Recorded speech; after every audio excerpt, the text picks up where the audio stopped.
কিন্তু আমরা যারা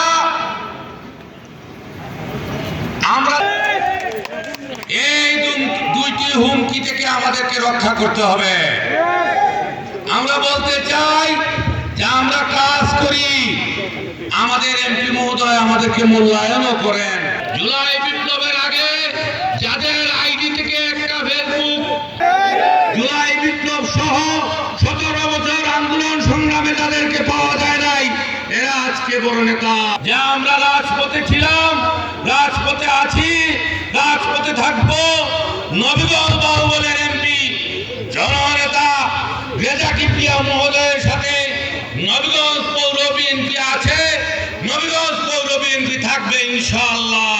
লেগেছে যে অনেকে অপবাদ দিয়েছিলেন যে মাননীয় সংসদ সদস্য ঈদের আগেও নিয়ে এসেছেন, ঈদের পরেও নিয়ে এসেছেন।